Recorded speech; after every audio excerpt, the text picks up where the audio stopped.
माऊलीनेच केली. म्हणले का व्हिडिओ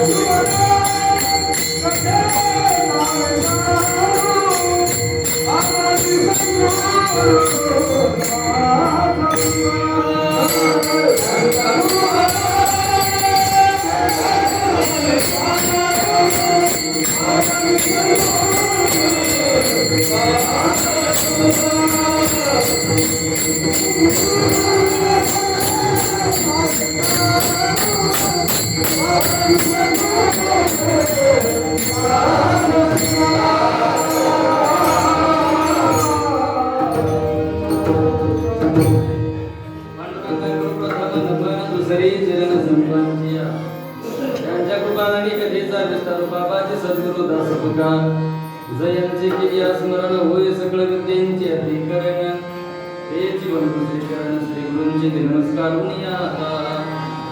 ओम नमो ज्ञानेश्वरा करुणाकरा दयाळा समसांग्र लागतो पावन झालो चराचरी काय माझी वाणी मानिल संतासी नव चित्तासी आपुलिया माझी वाणी तुझे वरणी गुणनाम ऐसे देई प्रेम काही कळा मस्तक हे पायावरी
प्राप्त प्रसंगी अनंत कृपाय घोषणा केलं कोटी ब्रह्मांड नायक जगत नियंता अकारण करुणा वृणालय भक्तवांचे कल्पतरू भगवान श्री पंढरीचे परमात्म्याचे अत्यंत लढीवाळ महान भगवत संत श्रेष्ठ श्री जगद्गुरु गोपाळ यांचा हा कालाया प्रसंगाशी अनुलक्षण असलेला अवघ्या 3 चरणाचा अभंगाच्या कीर्तन रूपी शिवकर्ता निवडलेला आहे. विठ्ठल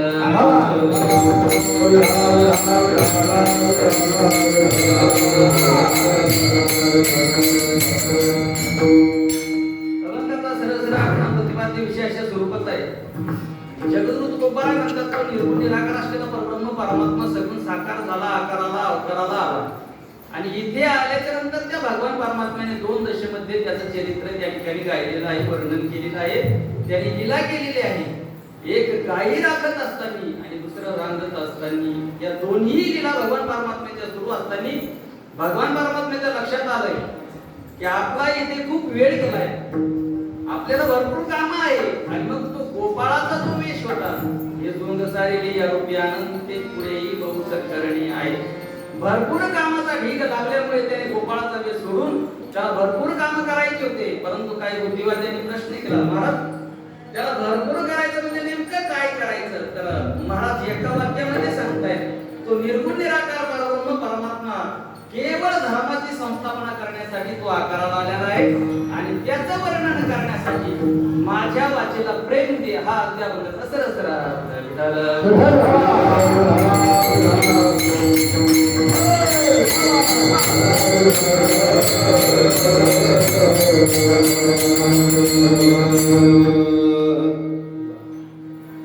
अभंगाचा सरसरा अर्थ झालेला आहे.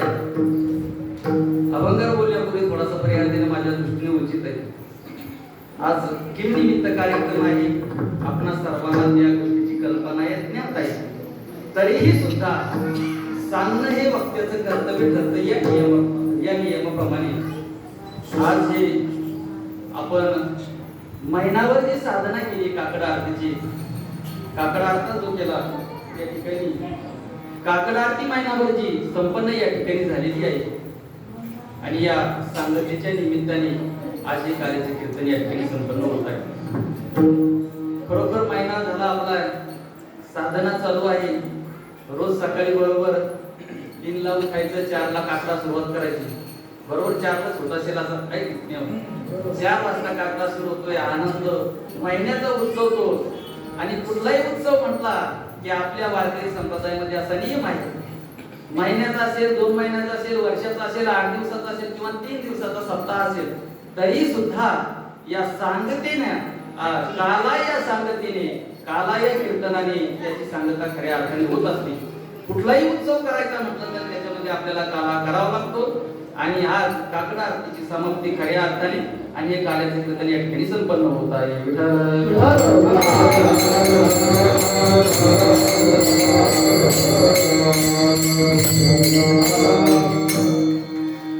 आता दरवर्षी काला होतोय, पण दरवर्षीचा काला वेगळा आणि यावर्षीचा आपला काला वेगळा.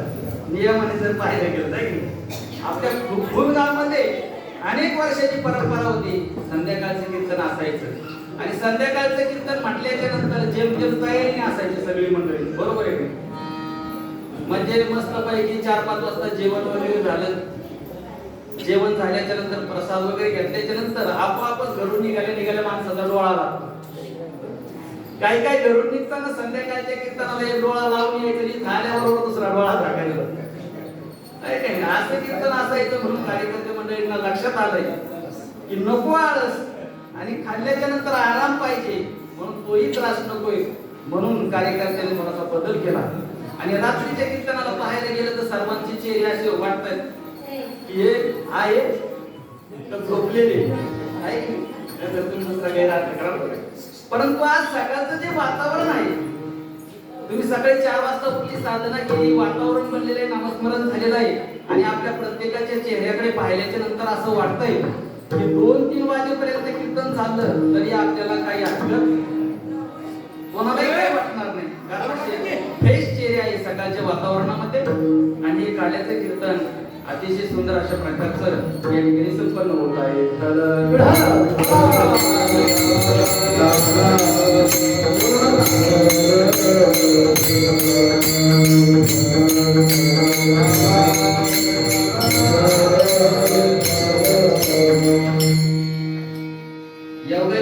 अतिशय सुंदर अशा प्रकारचा मागे 8 दिवसापूर्वी प्रवचनाला आलो आणि प्रवचन झाल्याच्या नंतर सहज आता बदल झाल्याच्या नंतर आपले कीर्तनकार सुद्धा या ठिकाणी खुशी होते बरेच दिवसापासून. आणि रात्रीचा असल्यामुळे त्यांनी सुद्धा वामन भाऊ सरपंच यांना कॉल केला होता. जर संध्याकाळचं असलं तुम्हाला सांगा, परंतु बदल केल्यामुळे खऱ्या अर्थाने सेवा माझ्याकडे आलेली आहे. आणि त्यांनी सांगितलं आलेलेच आहे जळगाव महाराज, तर त्यांना सांगा सुभाष महाराजांनी सरपंचांनी आठवण केली, शिवाजी महाराजांनी सर्वांची आठवण करून या ठिकाणी कार्यक्रमाचं नियोजन झालं.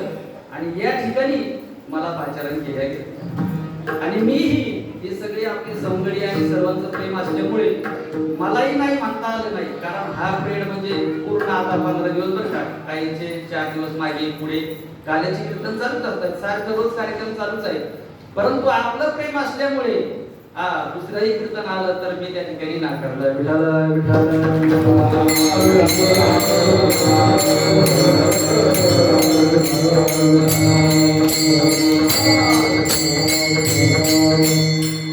आणि दुसरीकडचं कीर्तन नाकारण्याचे आणखी एक कारण, आता आम्ही फिरतो बरं का सरपंच वामन भाऊ, बाहेर गावी गेल्याच्या नंतर शिवाजी महाराज म्हणतात फुल नाही पण फुलाची पाकळी तरी पाहिजे. इतर कीर्तन आला, परंतु आपल्या गावाचं नाव फुलगाव आहे, फुलच आहे. आणि इथं मला माहिती पूर्ण फुलच भेटणार आहे, फुल नाही बरं का. तसा फुलाचा हात घालतो आणि वाटलं जातं. हे एक कारण समजलं की मला फुल भेटणार आहे. आणि फुलगाव मध्ये फुलाचा जो आनंद आहे तो आनंद तुम्हालाही प्राप्त होणार आहे, तुम्हालाही घेण्याचा आनंद मिळणार आहे. म्हणून या गावामध्ये मी आवर्जून येण्याचा प्रयत्न केला.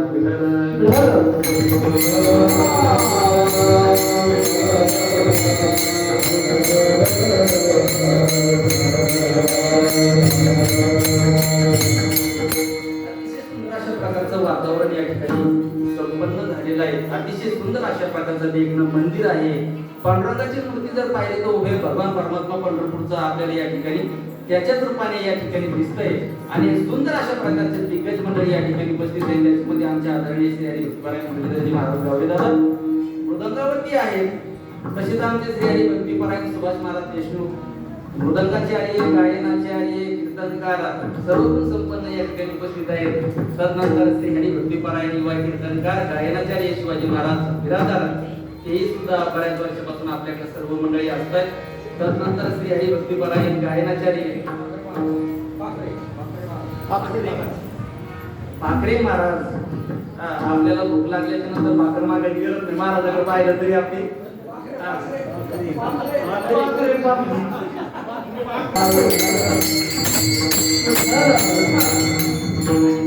महाराज म्हटल्याच्या नंतर दुसरी एक महत्वाची गोष्ट, जमिनीवरती आकाशामध्ये उडवायचं जे काम करतायत, म्हणजे सामान्य व्यक्तीला मोठं काम करण्याचं जे काम करतायत पाखरे महाराज या ठिकाणी उपस्थित आहेत.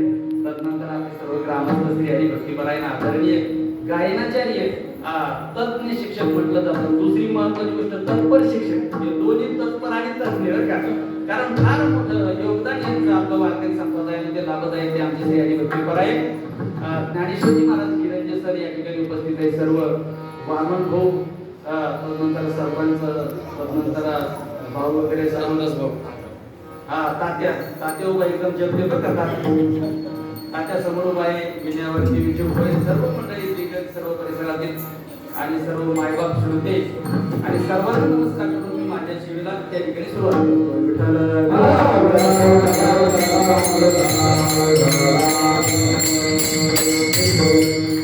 प्रकारचे हार्मोनियम वादक सुद्धा या ठिकाणी उपस्थित आहेत. आमचे प्रसाद महाराज सुद्धा माझ्या बरोबर आलेले आहेत. असो सुंदर अशा प्रकारचं वातावरण आपल्याकडे थोडासा वेळ आहे, कारण 11 वाजलेले फक्त 1 तास आपल्याकडे बाकी आहे. कारण हे दिग्गज मंडळी या ठिकाणी उपस्थित आहेत तर तुमच्या प्रेमामुळे ती उपस्थित आहे. कारण या नाच कीर्तन 3 ते 4 असतील, कारण दुपारचं एखादं संध्याकाळचं एखादं असेल. आणि आवर्जून आपल्या प्रेमापूर्वी सकाळच्या वेळामध्ये जशी भगवान परमात्मा मला बोलण्याकरता बुद्धी होती त्या मिळालेल्या प्रेरणेप्रमाणे आणि त्याच अनुषंगाने थोडासा बोलायचा प्रयत्न करायचा.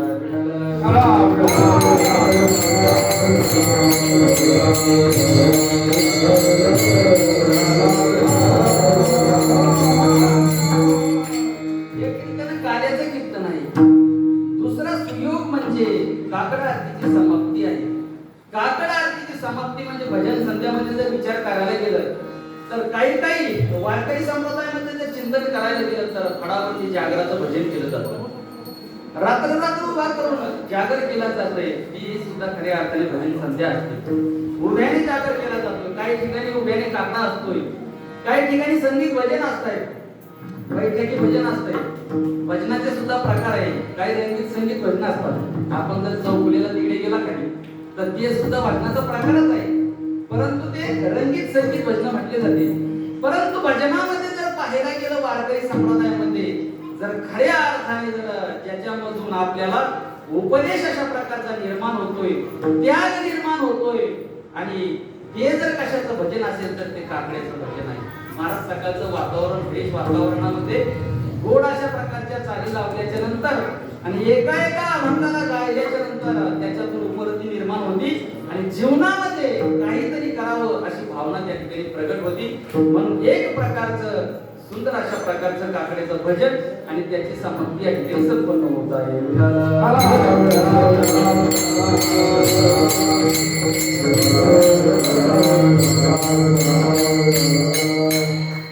काकड्याचा जर विचार करायला गेला तर सकाळच्या वातावरणामध्ये त्या अभंगाचं चिंतन पाहायला गेलं, अर्थ निष्पत्तीच्या दृष्टीने पाहायला गेलं तर त्या काकड्यामध्ये फार मोठा गण अर्थ असतो. परंतु काय होतंय, आपण येतोय सकाळी लवकर उठल्यामुळे झोपीतच काकडा करतोय, त्याच्यामुळे त्या अर्थाकडे आपलं लक्ष जात नाही. परंतु अर्थ निष्पत्तीच्या दृष्टीने पाहायला गेलं तर काकड्यामध्ये फार मोठा उपदेश केलेला आहे. त्या भगवान परमात्म्याला जागायचं, उठायचं, त्याची काकड आरती करायची. आपण जर एखाद्याला विचारायला गेलं कुठे निघाला तर म्हणले काकड्याला देवाला जागायला निघालो. ठीक आहे, तुम्ही 4 वाजता देवाला जागायला निघाला, पण 3:30 वाजता कोणी उठवलं याची सुद्धा आपल्याला जाणीव पाहिजे बरं का. त्यांनी जर उठवलं नसतं तर आपण देवाला उठायला गेलो नसतो. परंतु तो एक भाव आहे, अंतःकरणातला शुद्ध भाव असल्यामुळे जसं आई आपल्या लेकराला चांगले चांगले ड्रेस कपडे घालते, सुंदर प्रकारचं त्याला मेकअप वगैरे करते, मस्तपैकी काजळ वगैरे लावते आणि चांगला ड्रेस घातल्याच्या नंतर त्याच्याकडे डोळे भरून पाहते आणि त्याला पाहिल्याच्या नंतर जे सुख तिला प्राप्त होतंय त्या सुखाचा आनंद ती आई भोगत असते. तसंच आहे या काकड्याचा आनंद घेण्याकरता भगवान परमात्म्याला जागायचं, त्याला ववाळायचं, त्याला कपडे वगैरे ड्रेस घालायचं, नामस्मरण करायचं, गायन करायचं, अभंग साधन करायचं आणि त्याचा जो आनंद त्याला प्राप्त होणार आहे त्याच्याच माध्यमातून तो आनंद आपल्याला सुद्धा घ्यायचा आहे.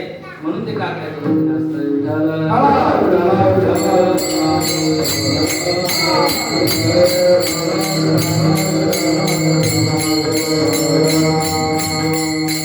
काकडा आरती, रती म्हणजे त्या भगवान परमात्म्यामध्ये रममान होणे, त्याचं सुखोपभोग घेणे, खऱ्या अर्थाने त्याला काकड आरती म्हटलं जातं. आणि ही काकड आरती कशी करायची आपलं सर्वांना ज्ञात आहे. काकड आरतीच्या अभंगामध्ये जर पाहायला गेले तर त्या भगवान परमात्म्याला ओवाळत असताना त्याला जर ओवाळायला गेलं काकड आरती वगैरे आणि त्याची ज्योत तयारी केली आणि ज्योत तयार केल्याच्या नंतर त्या ज्योतीमध्ये जे दिव्य प्रकाशमान होती आणि ती मूर्ती आपल्याला दिसल्याच्या नंतर आपल्या जीवनामध्ये अंतःकरणामध्ये अज्ञानाचं अंधकार दूर होऊन ज्ञानाचा प्रकाश त्या ठिकाणी प्रगटीकरण होतोय आणि त्याच काकड्याच्या खऱ्या अर्थाने दीपाच्या प्रकाशामध्ये ज्ञान प्राप्त होतंय आणि ते ज्ञान प्राप्त घेऊन खऱ्या अर्थाने काकडा संपन्न करायचा असतो. विठ्ठल आता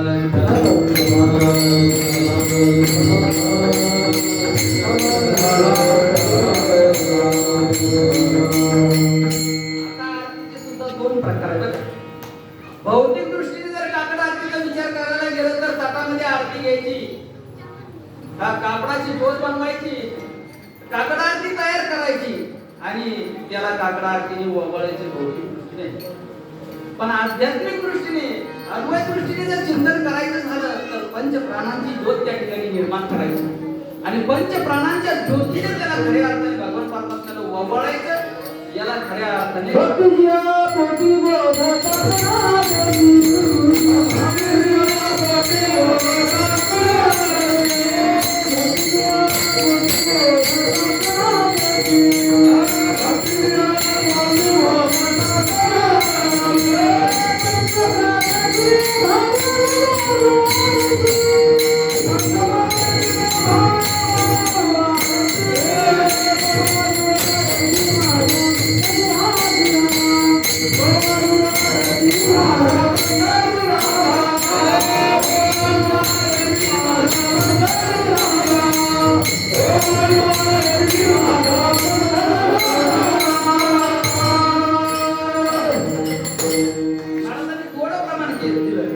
भक्तीची आपुटी बोध काकडा ज्योती पंच प्राण जीवे भावे वळवळ. पंच प्राणांची ज्योत निर्माण करून त्या भगवान परमात्म्याला वळवणे खऱ्या अर्थाने याला एक प्रकारची काकड आरती म्हटली जाते बरं का. आणि काकड आरती सकाळच्या टायमाला आपण केल्याच्या नंतर आपलं जीवन दीर्घायुष्य बनतं. एक दिवस सकाळी सकाळी काकड आरती चालू झाली आणि रुक्माई माता उठल्या आणि देवाला म्हटलं तुम्ही झोपलेलेच आहात, अहो मला तुम्हाला ओवाळायचं, काकड्याची वेळ झाली, आरतीची वेळ झाली, तुम्ही झोपलेला आहात, लवकर उठा आणि तयारीला लागा, मी आरती घेऊन येतो. रुक्माई माता आरती आणण्याकरता गेली आणि आरती आणायला गेल्याच्या नंतर तेवढ्या देवाने काय केलं, प्रत्येक भक्ताला फोन केला आणि फोन केल्याच्या नंतर भक्ताला सांगितलं जिथे असत तशा परिस्थितीमध्ये जर उठला असेल तर तसंच निघा, दाता घासत असेल तर तोंड धुवायला इथं या, परंतु लगेच निघा. फोन केल्याबरोबर एक फोन मध्ये सगळे भक्त जमा झाले आणि आल्याच्या नंतर जेव्हा काय घाई एवढी काय झालं, फक्त यायला नामदेव राय लेट झाले आणि बघा रुक्माई माता ओवाळण्याकरता देवाला ताट घेऊन निघाल्या आणि आल्याच्या नंतर त्या ठिकाणी मदत गेलं तर पाहतायत तर देवाने काय केलं होतं, सर्व भक्तांना आपलं रूप त्या ठिकाणी सर्वांना दिलेलं होतं. सर्वांना सारखं केलं, पांडुरंग परमात्मा सारखं केल्याच्या नंतर पाहिलंय आणि पाहिल्याच्या नंतर रुक्माई मातेला आतमध्ये बघितल्यानंतर सगळे पांडुरंग दिसायला लागले. सगळे सारखे दिसायला लागल्यानंतर रुक्माई माता लाजल्या. त्यांना पण स्वतःला ओळखू येईना आपलं पांडुरंग लाजले गे माये आता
जिकडे पाहे तिकडे चतुर्भुज गोपाळ. रुक्माई मातेने पाहिलं सगळे गोपाळ सारखे पांडुरंगासारखे दिसतात.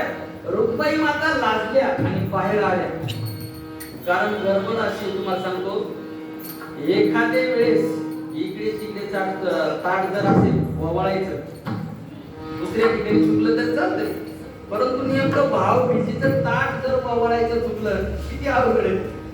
भावभीजीला ववाळायला गेल्याच्या नंतर कारण घोटाळा असा होतो, एरवी ववाळल्याच्या नंतर आपल्याला म्हणता येईल हा भाऊ, तो भाऊ, मावस भाऊ, आते भाऊ, कोणताही भाऊ लागता येईल, परंतु बलिप्रतिपदेला जर चुकलं तर अवघड होईल ना.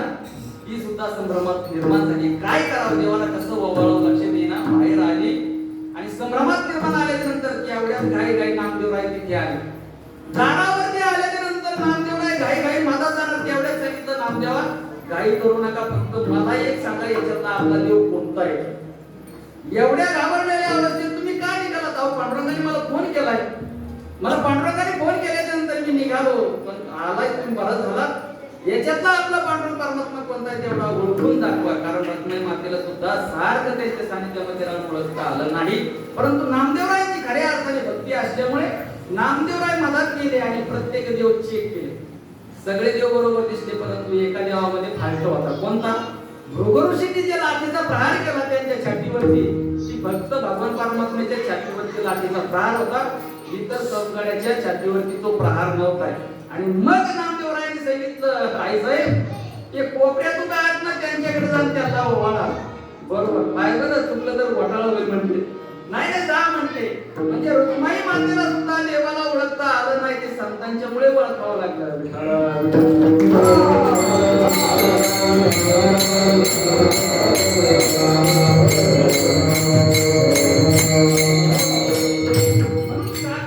करायची म्हणजे काय, देवाला खऱ्या अर्थाने जाणायचं. बरं का, त्या पांडुरंगाची भक्ती करायचं म्हणजे त्याला योग्य तऱ्हेने जाणायचं. कारण काही लोकांना भक्ती करत असताना काकड्याला आपण येतोय, चांगली साधना करताय, भक्ती करताय, परंतु कायला पाहायला गेलं तर नुसतं नावच ठेवायचं कारण असतं, दुसरं काही. ते कशाला जातात तुम्हाला माहित आहे? सकाळी वडापाव वगैरे मिसळ पाव नाश्ता असतोय त्याच्या करता जातात. आहे का? नास्तिक आहेत तर बोलणारे कमी आहे का? मला त्यांच्या तोंडाला धरता येतं का? नाही ना. परंतु भक्तीमध्ये जर विचार करायला गेलं तर काही देवाला जाणतायत, काही देवाला जाणत नाही. यथार्थ दृष्टीने जाणत नाही आणि काही देवाला मानतच नाही. जो देवाला मानत नाही ना त्याचा विचार आपल्याला करायची गरज नाही, कारण त्याच्या नास्तिकमध्ये गरज नाही. तो देवाला मानतच नाही, परंतु जाता जाता सांगून जाईल नसल मानत, नको मानू, परंतु एक तरी कर, जेणेकरून एखाद्या वेळेस या जीवन प्रवाहामध्ये जर न चुक तुला कोरोना झाला, होऊ नये बरं का. कोरोना झाला तर त्या कोरोनामध्ये एखाद्या रूम मध्ये तुम्हाला टाकल्याच्या नंतर तिथे कोणी येणार नाही. ना आई येणार, बाप येणार, मुलगा येणार, कोणी येणार नाही. फक्त त्यावेळेस तू जरूर म्हण की देव नाही या जगामध्ये, परंतु देव नाही, परंतु त्या देवाचं अस्तित्व मान्य करून आठवण करून कमीत कमी तुला जगायचं तरी चालना मिळेल, शक्ती मिळेल. म्हणून कमीत कमी तेवढा तरी देव जाणला पाहिजे, मानला पाहिजे.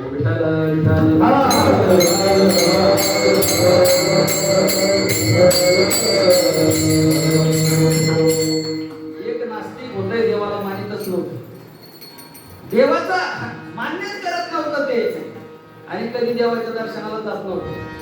सारखं ते नास्तिकच करणार. परंतु एक दिवस सकाळी 4लाच उठून देवाच्या मंदिरात दर्शन घ्यायला, तेवढ्यात माझी गाडी हाताला लागते. मी पाहिलं म्हटलं देवाला कधी मानित नाही, कधी देवाला हात जोडत नाही, आज दर्शन घेतोय. अरे म्हटलं कसं काय तू आज दर्शन घेतो, देवाला मानत नाही. तो म्हणला नजर तिथून कर, असलंच तर म्हणजे त्यालाही देवाचं अस्तित्व मान्य आहे. ज्ञानोबाला म्हणतात की या जगामध्ये कुणी नास्तिक नाही. ज्ञानोबाला म्हणतात सगळं जग, सगळं मनुष्य स्वभावतः भजनशील आहे, परंतु काही काही तर्कवादी देवाचं अस्तित्व मान्य करायला तयार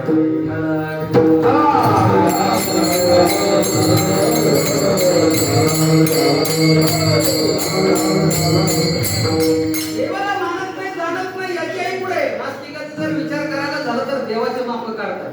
एक नास्तिक झोपले, गावठाच्या झाडाखाली झोपले, आणि झोपल्याच्या नंतर वरती पाहायला लागले, म्हणजे एवढं मोठं झाड आहे आणि त्याला फळ पाहिलं तर एवढंच छोटच म्हणजे काय देवाला अक्कल आहे म्हणजे डोकं मी काय एवढं फळ लावलं मी त्याला.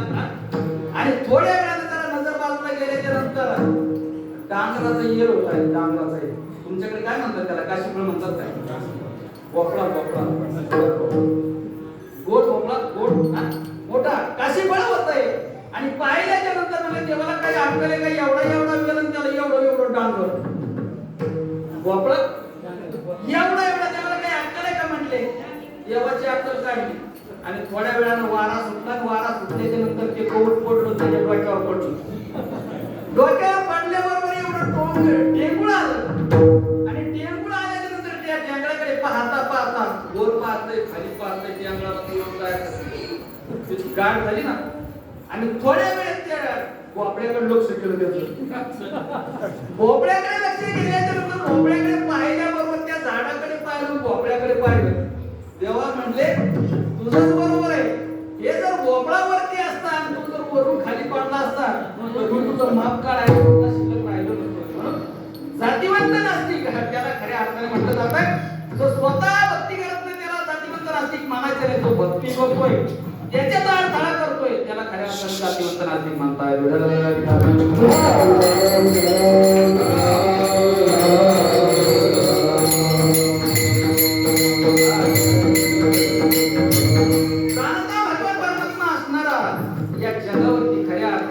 सत्ता आहे, त्याच्या सत्तेशिवाय वृक्षाचं पान सुद्धा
मग आपल्याकडे एक दोन गुण देणं कशाला उगाच आपली कॉल ताट करायला गेले आहे की नाही? अरे त्या देवाच्या सगळे सत्तेनं चालतंय. अहो ज्यांच्याकडे त्यांनी थोडस बघितलं वर तर चालतं, पण ज्यांच्याकडे काय नाही ते सुद्धा ताटमान करून चालताय. आता महिला मंडळाचा विचार करा तुम्ही. आता 2 वर्ष झाले आमचे कार्यक्रम बंद आहे बरं का वा म्हणतो. 2 वर्ष झाले कार्यक्रम बंद आहे, तर बाई घरात बसल्याच्या नंतर मी बोलत सुद्धा नाही होत. बाकीकडे नारायण असल्यामुळे बोलायला गेलं कशाला बसतं तिथं अडचण करता. मला ती फरशी वगैरे चला सारखं बाजूला जा तिकडे कुठेतरी सारखं तुमचं तोंड पाहून व्हायचा गाणं म्हणजे 2 वर्षापासून म्हणजे. आणि हे त्याच्या सत्तेने सगळं चालते, त्याची इच्छा आहे बाबा. समाज थापवला होता, वाईट मार्गाला लागला होता, घसारला होता. याने थोडस ट्रेलर केलं होतं, चला सोयीना चला लय याच्यात जाऊ नका. तो ट्रेलर आपण घ्यायचा आहे आणि त्याच्यामधून परिवर्तन करायचं. आणि जर ज्यांना समजायला फिरायला लागल्याच्या नंतर 8-15 दिवस आणि यशस्वी उतरताना पायला मारला आणि बाई रस्त्यामध्ये चढत असताना तिने महाराज तिकडून येताना पायल्याबरोबर आला बाई सप्ताह ज्यांना फिरावं तिकडून बी अडचण आहे, घरात बसावं तिकडून बी अडचण आहे. परत एवढ्यावर नाही ना आला बाई सप्ताह. घरात गेल्यानंतर पाणी नाही की विचारत मी नाही. पलंगावर बसलं का आहे का 2 दिवस का उधाळायचं दुसरीकडे काय आमचं असं नाही, तुमचं सुद्धा ते ज्यांनी बायको केली त्याच्या घरी असंच आहे. 10,000-20,000 लोकांपुढे आमदार कीर्तनकार गप्पा मारतोय, घरी गेल्याच्यानंतर आम्हाला मानवी सारखं जगावं लागतं आहे का नाही? परंतु आपण त्या अहंकारामध्ये यायचं नाही. ती सत्ता फक्त एक भगवान परमात्म्याची, त्या सत्तेची जाणीव ठेवायची आणि त्याच्याप्रमाणे आपलं जीवन जगायचं. आणि त्या सत्तेची जाणीव ज्यांना आहे ना, महाराज ज्यांना सत्तेची जाणीव आहे त्यांनी महिनाभर काकडा चाललाय, वारकरी सगळे 4 वाजता उठतायत. त्यांना पावर आली पाहिजे, चांगले गुलाबजाम करा, काजूबदाम माना, काकड्याला सोड चांगला लागला पाहिजे, त्यांचा नाश्त्याला चांगला आणा त्यांना खायला. ज्यांना सत्तेची जाणीव त्यांनी नाश्ता खाऊ लागतात आणि ज्यांना जाणीव नाही त्यांनी मात्र उगवून चपात्या केल्या. त्यांना काय खायला मिळतंय निघाले असं नाही बाबा. सत्तेची जाणीव आहे, चांगलं करण्याकरता सायास करावं लागते, भक्ती करावं लागतं, पुरुषार्थ करावा लागतो. त्याच्यामुळे कुठेतरी चांगलं घडतंय. आणि आज ही काळकर आधी महिनाभर साधना आहे, त्याग आहे. 12 वर्ष तप केल्याच्या नंतर महाराज साधना प्राप्त होत होतं आणि त्याच्यापासून बदल घडत होता. महिनाभर यांनी जो काकडा केला आणि या काकड्याची साधना प्राप्त झाल्याच्या नंतर आता परत आपल्या गावामध्ये कोरोना विषय नाही, येणारच नाही महाराज. अशी साधना चालू ठेवा, भक्ती चालू ठेवा.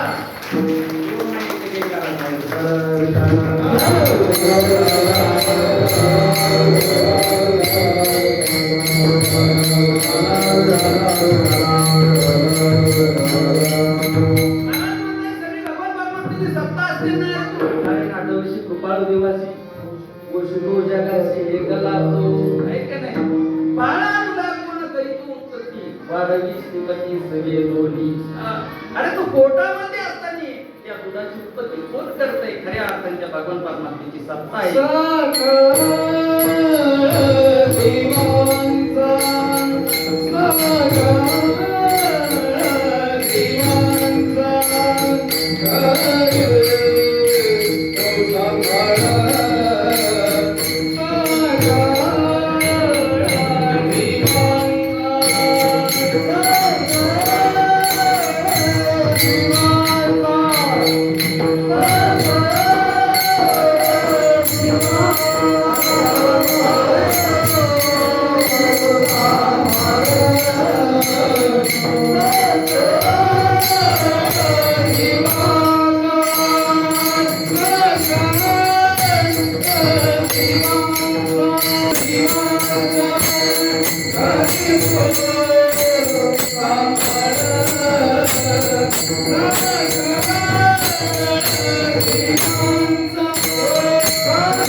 अर्थदृष्टी जर पाहिले गेले तर तो भगवान परमात्मा सर्वांचा सांभाळ करतो.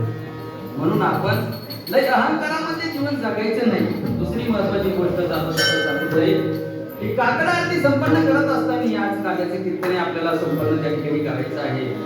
तर काकडा आरतीचा अर्थ असा आहे भगवान परमात्म्याला ओवाळायचं पंच प्राणांच्या जीवनात. नामा म्हणे जीवे करीन ओवा, नामा म्हणे जीवे करीन ओवाळो, विदेश चरण ओवाळीन. निंबोलन करायचं. निंबोलन या शब्दाचा अर्थ असा आहे, ऐका बरं का बायला म्हणत, जसं स्वयंपाक झाल्याच्या नंतर जेवणावरती आपण लिंबू कापलाय आणि पिळून त्याच्यावरती घेतलंय आणि बाहेर फेकून दिल्याच्या नंतर पुन्हा दारात लिंबू आणून परत ओवाळतो काय, त्याच्यात पिळतो का? नाही ना. तसं हा ते एका भगवान परमात्म्याच्या चरणी वृत्ती अर्पण केली तर पुन्हा त्या वृत्तीला इकडे फापलू द्यायचं नाही, इकडे तिकडे जाऊ द्यायचं नाही. या पंच प्राणांच्या वृत्तीने त्याला वबळायचं. खऱ्या अर्थाने ओवा ते समर्पिचे दिवा भार काही घ्यावा होईल अगवा तुका म्हणे आनंद. आणि मग आपल्या जीवनामध्ये आनंद प्राप्त होईल. कारण त्याला खऱ्या अर्थाने वबळणं हा देह समर्पण करणे त्याला खऱ्या अर्थाने वबळणं म्हणतात.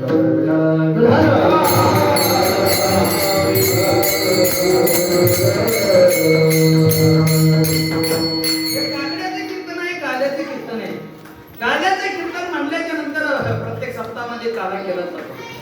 आता बाकीच्या कीर्तनाचं चिंतन करायला गेलं तर सगळे रात्री 9 ते 11 आणि सकाळी. याचं कारण काय आहे?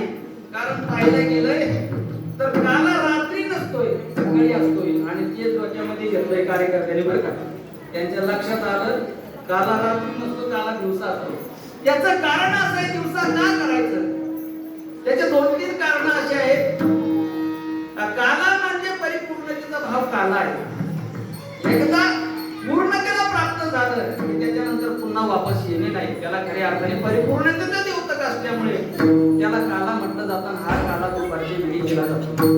दुसरं एक कारण असं आहे हा काळा दुपारी का करायचं तर भगवान श्रीकृष्ण परमात्म्याने द्वापार युगात त्यांच्या संकडेसून जो वाळवंटात काला केला तो दुपारच्या समयी केला. म्हणून हा काला दुपारी करावा लागतो. आणि तिसरं महत्वाचं कारण असं आहे की रोजच्या कीर्तनाला एवढी जबाबदारी असते आपल्यावर. येणे, बसणे, ऐकणे आणि जाणे. ऐका बरं का. रोजच्या कीर्तनाला एवढी जबाबदारी येणे, बसणे, ऐकणे आणि जाणे. आज तुम्हाला एक काम ज्यादा आहे. कोणतं? येणे, बसणे, ऐकणे आणि खाणे आणि मग जाणे. खाणे हे क्रियापद आहे आणि माणसाला सपाटून भूक केव्हा लागते? दुपारच्या वेळी लागते. म्हणून हे काल्याचं कीर्तन दुपारी करावं लागतं.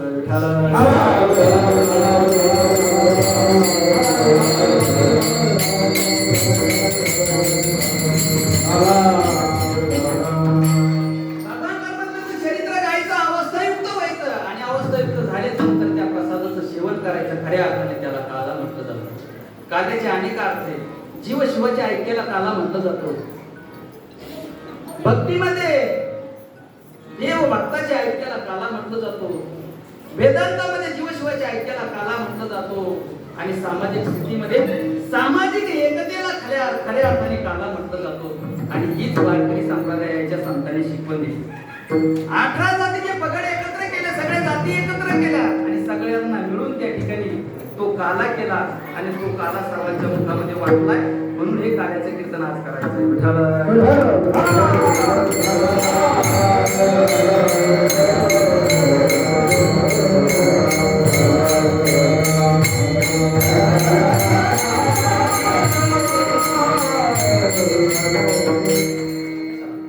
परिपूर्णतेचा भाव काला असल्यामुळे हे कीर्तन सकाळी करावं लागतं. परिपूर्णता. वर्गामध्ये शिक्षकांनी प्रश्न विचारला विद्यार्थ्यांना. आहेत का विद्यार्थी?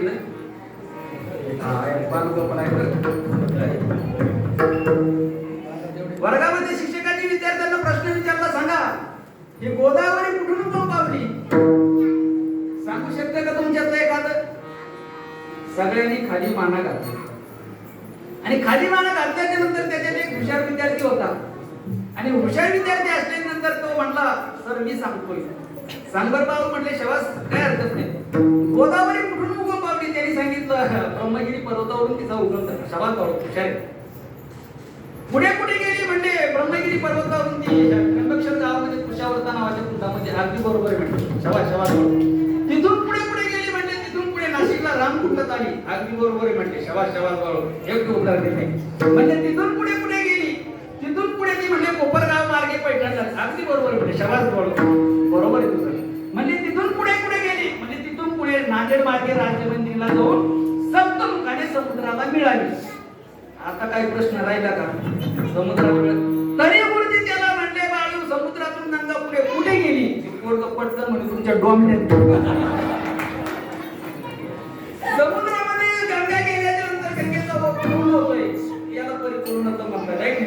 तसं काल्याचं कीर्तन झालं एकदा.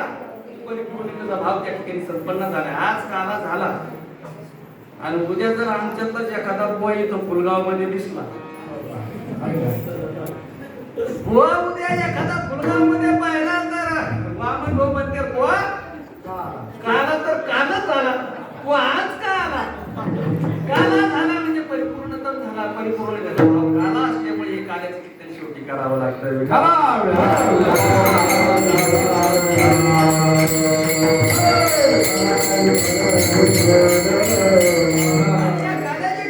भगवान श्रीकृष्ण परमात्म्याचं चरित्र सांगावं लागतं असं संतांनी केलेला नियम आहे. दुसरं चरित्र म्हणाल पांडुरंगाचं सांगितलं, शंकराचं सांगितलं, गणपती बाप्पा सांगितलं, चालणार नाही का? नाही बाबा. कारण संतांनी जो नियम केलेला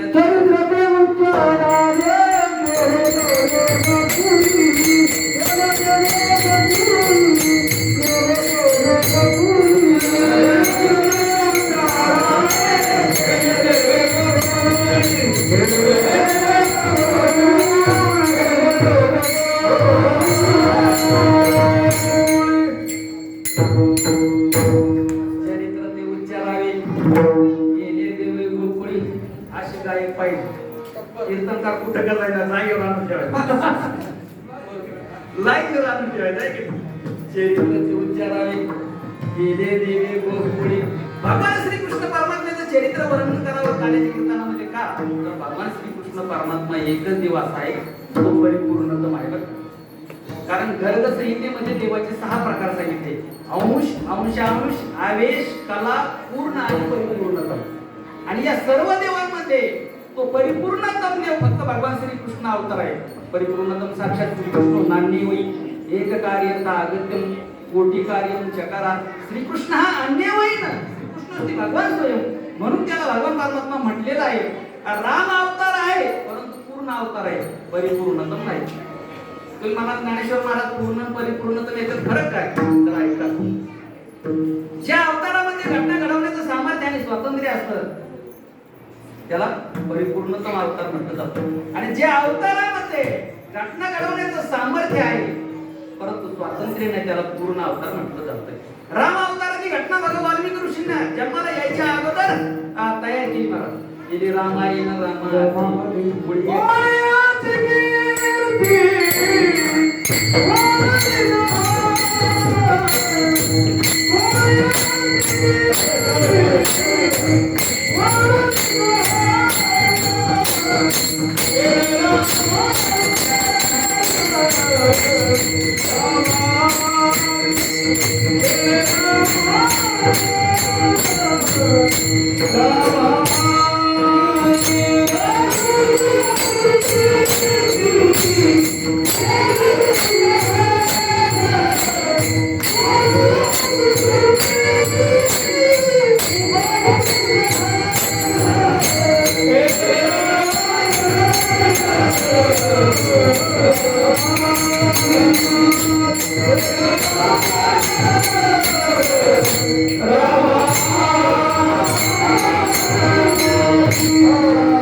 तशी आता कुठं चालत ते माझ्या ताब्यात. आणि 2 वर्ष झाली राव भेटलीच नाही राव. माझ्या तडाख्यामध्ये एकाने भुंगे घेतले, बरोबर आहे का?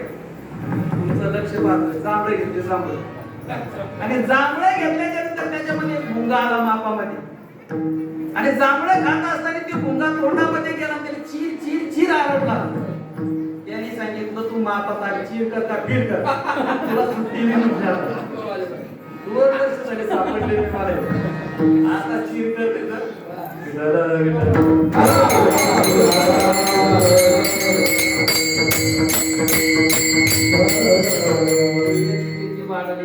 केले रामायण रामाआधी. राम जन्माला येण्याच्या 1000 वर्ष रामायण अगोदर तयार झालं. हा अवताराला आल्यावर बोलले वाल्मिक तैसेची करीन कोणी दाहीन रामाकडे. त्या ग्रंथाप्रमाणेच रामाला जीवन जगावं लागतं. बघा, एकदा घटना बदलवण्याचा प्रसंग निर्माण झाला.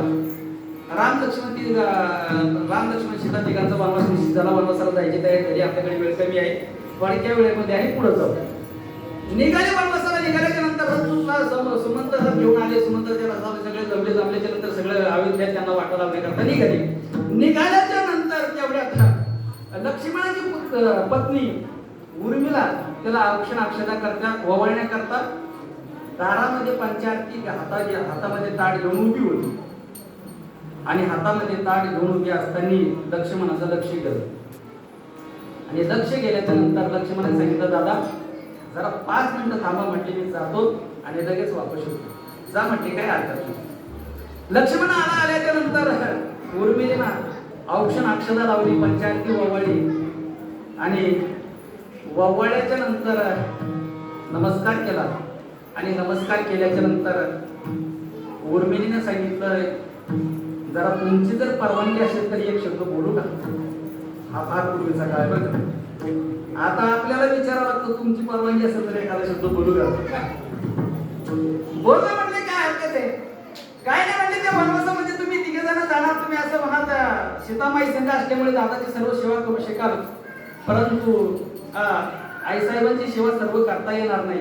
कारण राम जर थकले तर तुम्ही दादांचे हातपाय वगैरे दाबू शकाल, परंतु आईसाहेबांची सर्व सेवा करता येणार नाही. आणि त्या वनवासामध्ये जर मी तुमच्या बरोबर आले तर मी आईसाहेबांची सेवा करेन, तुम्ही दादाची सेवा करा. त्याच्यामध्ये काय अर्थ? त्यालाही पडतो. पण तो म्हणतो, थांब, मला डायरेक्ट निर्णय घेता येणार नाही, मी दादाला विचारतो आणि मग तुला सांगतो. ती म्हणली, तुमचं हे असंच असतं, जेव्हा तेव्हा दादा दादा. काय दादा विचार? नाही म्हणजे मला दादा विचार आले. दादा जवळ आल्याच्या नंतर दादाला विचारलं, दादा आपण वनवासामध्ये निघाल्याच्या नंतर मी तुमची सेवा करी, परंतु आईसाहेबांच्या सेवेमध्ये अंतर पडत तर त्याच्याकरता उर्मिला जर बरोबर घेतलं तर ती आईसाहेबांची सेवा करेल, मी तुमची सेवा करेन, त्याकरता उर्मिला बरोबर घेऊ का? असं विचारलं बरोबर दादाने सांगितलं, अजिबात जमणार नाही बरं का दादा, अजिबात जमणार नाही. म्हटल्याच्या नंतर लक्ष्मण शिकलो की लगेच चिडला, काय घेता येणार नाही? तुझी बायको कशी घेता येईल? माझ्या बायको वेळ काय होतं, काय घेता येणार नाही? प्रभू रामचंद्रांचे उत्तर दिलं ते फार मोठं गोड्या मार्मिक ऐकून ठेव.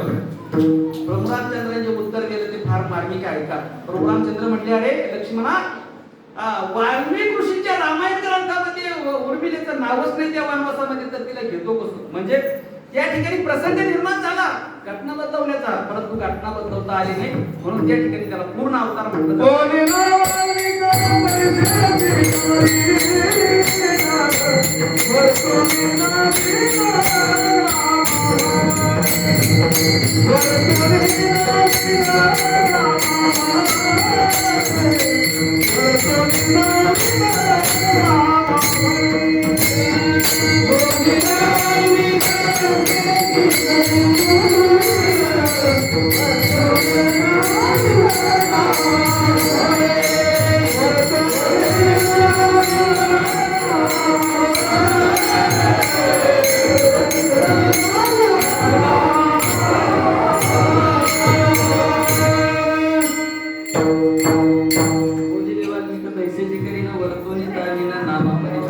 प्रभू रामचंद्राचा अवतार पूर्ण आहे परंतु परिपूर्णतम नाही. कृष्ण अवताराचा बघा, तो घटनाही तोच घडवतो आणि राबवताना तोच राबवतो. त्याला कोणी मंत्री नाही, कोणी पीए नाही, कोणी सल्लागार नाही, कोणी वकील नाही, एकट्याचाच कारभार, वन मॅन शो.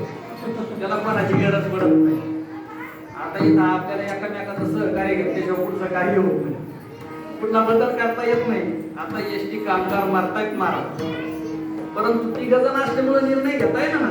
एकाच्या हातामध्ये कारभार असतो तर काहीतरी करता आला असतोय, परंतु तिघांच्या सानिध्यामध्ये असल्यामुळे निर्णय घेता येत नाही. आणि खऱ्या अर्थाने 1000 रुपयांचा घोटाळा आहे. एका मंत्र्याचा घोटाळा काढल्यानंतर आता आपल्याला बोलायची गरज नाही, परंतु तुम्ही सुद्धा पेपर वाचून टीव्ही पाहून 70, 80 हजार कोटी रुपये. आणि यांना किती लागणार आहे? एसटी महामंडळात थोडं लागणार आहे. त्याच्यात थोडं चतकोर जरी काढून दिलं तरी यांचे संसार, मला 2 वर्ष झाले ना त्यांना, घर आहे, दार आहे, मुलं आहे, लेकरं आहे, पगार नाही, मरतायत लोक. आणि ज्याला जे द्यायला पाहिजे त्याला ते भेटत नाही खऱ्या अर्थाने, आणि ज्याला नकोय तसंच होत आहे. शिक्षण कमी झालंय, अशाच पास झालेले ते अधिकारी आणि चांगले कष्टाळू महाराज घरी असल्यामुळे मी आजारी होते. आता तुम्हाला जाता उदाहरण सांगतो, माझं फोन पे चालू करायचं, पैसा जादा झाला म्हणून नाही, पण गरज होती म्हणून. परंतु ज्या ठिकाणी अधिकारी बसलेला आहे त्यांनी फक्त एकच सांगायचं होतं, तुमचं डबल खाता असल्यामुळे तुमचं मेन तिकडे असल्यामुळे तिथे चालू करा, पहिलं तिकडे आपोआप होईल. परंतु नंबर बदला, असं करा तसं करा, याच्यात 1000-1200 घेतली. म्हणजे शिक्षणाचा अभाव असल्यामुळे योग्य उत्तर देता येत नाही, आणि 3 याचा असल्यामुळे निर्णय घेता येत नाही. म्हणून खऱ्या अर्थाने एसटी महामंडळावरती संकट आहे आणि बसून कुठेतरी निर्णय घेतला पाहिजे. परंतु त्याच्याकरता विचारसरणी चांगली असणे गरजेचं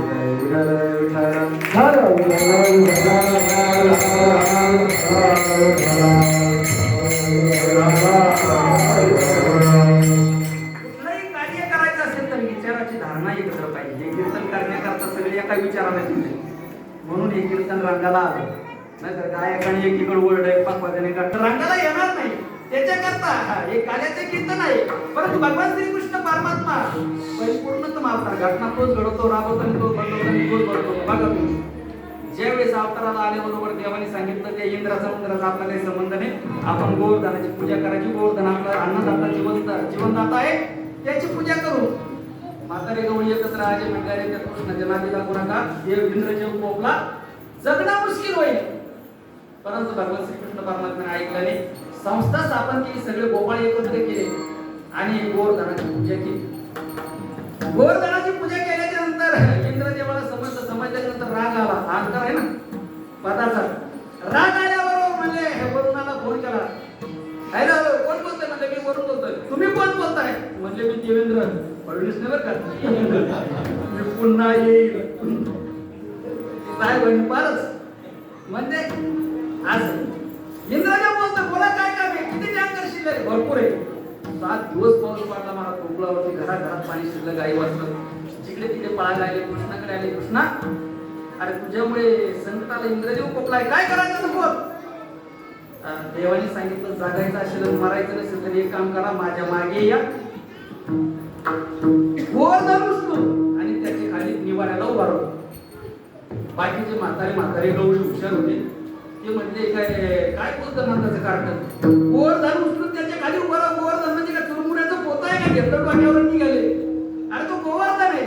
देवाने सांगितलं कुतर्क करू नका, वेळ कमी आहे, तुम्हाला जगायचं असेल मारायचं असेल तर चला.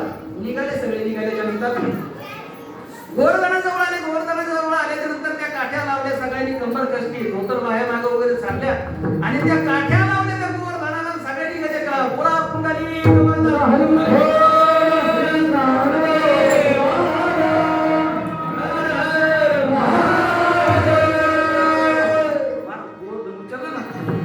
सगळे लेकरं बाळ गाई वासरं निवारायला आले आणि आल्याच्या नंतर त्या ठिकाणी सगळं शांत वातावरण झालं आणि सगळ्यांनी आपल्या काठ्या त्या गोवर्धनात लावून धरलेल्या होत्या. प्रत्येकाने जाम काठ्या. एवढ्यात एक म्हातारा गवळी म्हणते, हे माधू तुझी काठी जरा जाम धर बरं का, तिला पडू नको. तिला पाडला की झालाच चेंडा, चांगली लावून धर. आणि एक म्हातारा गवळी होता, त्याचं लक्ष गेलं त्या कृष्णाकडे. त्यांनी विचार केला, ते म्हणला आपली मरायची वेळ आली, काठ्या लावलं आणि नंदाचं कार्ट आपलं असं लावून म्हटलं, याला काय काय फिरायला आला का काय म्हणजे शायनिंग दाखायला. देवानी त्याच्या मनातला भाव जाणला, करंगळी काढून नाही घेतली, फक्त थोडीशी वाकडी केली, त्यांच्या काठ्या कडाकड मोडायला लागल्या. आणि मग म्हातारे रोड म्हणजे कृष्णा तुझ्या पाया पडतो, ती करंगळी सरळ आणि मग फ्रेश वातावरण झालं, गोवर्धन त्याच्या जागी ठेवा, सगळे गेले बाहेर, माणसं सगळे दिवाळ्याला झाले. म्हणजे मला सांगायचं काय, घटना हाच घडवतो, राबवताना हाच राबवतो, बदलताना हाच बदलतो. त्याला कोणी मंत्री नाही, कोणी पीए नाही, कोणी सल्लागार नाही, एकट्याच्या कारभार. असं भगवान श्रीकृष्ण परमात्मा अवताराला झोपाळीमध्ये अवताराला आल्याच्या नंतर त्याच्या लीला सुरू झाल्या. नेमक्या लीला पण त्या वर्णन करावं, कारण मथुरेतल्या गायच्या, कुरुक्षेत्रावरच्या गायच्या, गोकुळातल्या गायच्या, द्वारकेतल्या गायच्या, कुठलं चरित्र वर्णन करावं ते आजच्या प्रथम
चरित्र वर्णन करायचं, परंतु नेमकं कोणत्या दशेचं चरित्र वर्णन करायचं. आता काय झालं तर सांगू का, कोणी उठणपणाचं चरित्र लिहिलं, पुस्तकाच्या ढिगाऱ्याला लागलं. चरित्र फक्त त्याचंच होतं, चारित्र्य संपन्न जीवन जगतोच होतो, त्याचं चरित्र करतं. त्याच्यामध्ये देवाचं आणि देवाच्या बाजूचं याच्या व्यतिरिक्त कोणाचंही चरित्र करत. आता काय झालं, कोणी उठणपणाचं पुस्तकाच्या ढिगारा आपल्याला कळलं नाही, परंतु तुम्हाला सांगू आपलं जीवन चरित्र लिहायला बसल्यानंतर केवढा ग्रंथ तयार होईल बरं सांगा. गाठ एवढा, ज्ञानेश्वरी एवढा नाही ना, एक पोईचं पान तरी बदल का. एका 0 मिनिटामध्ये ऐका आपलं जीवन चरित्र. आमच्या टंक्यासाठी जन्माला आल्यानंतर दूध प्यायला नंतर रांगा लागल्यानंतर पळायला लागल्यानंतर अंगणवाडीत गेलो, अंगणवाडीत गेल्यानंतर खिचडी खायला लागलो, खिचडी खायला लागल्यानंतर कसं तरी अभ्यास केला, 10वीत गेलो, टिंगल टावाळ्या वगैरे कसं तरी 10वीत कॉपी गिपे करून पास झालो. पास झाल्यानंतर 11वी 12वी वगैरे केल्यानंतर नोकरी लागल्यानंतर बंगला बांधल्यानंतर गाडी घेतल्यानंतर बायको केल्यानंतर परत पोरं झाल्यानंतर परत नातू झाले, नातूंना मोठं केलं, त्यांना शाळेत टाकलं, त्यांच्याद्वारा पैसा कमवला आणि त्यांचे लग्न केल्यानंतर परत त्यांचे नातू सांभाळता अटॅक आला आणि आहे का एखादा पॉईंट याच्या पुढचा शिल्लक असला तर मी सांगत आहे. आपलं सगळ्यांचं जीवन चरित्र इतकंच आहे, परंतु देवाचं आगाम चरित्र आहे, अनेक लीला आहे. आणि वेगवेगळीने ओलावा केला, काला वाटीचा विधाता टाकाविला, गोळे धुवून गेला तैसाच्या म्हणजे इंद्रादिक ब्रह्मादिक देवांना त्याच्या लीला कळाल्या नाही तर आपल्याला काय कळणार आहे का नाही. शेषाला कळाल्या नाही म्हणतात उघडीकर दादा, तर केशाला कुठून कळणार आहे असं.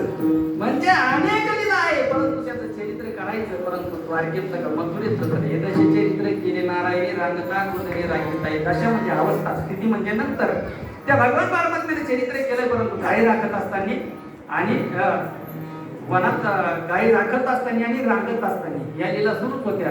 आणि मग देवाच्या लक्षात गेला आलं की आपला खूप वेळ गेलाय, 12 वाजले आता बरोबर, आपल्याकडे 10 मिनिटं 5 मिनिटं सुभाष महाराज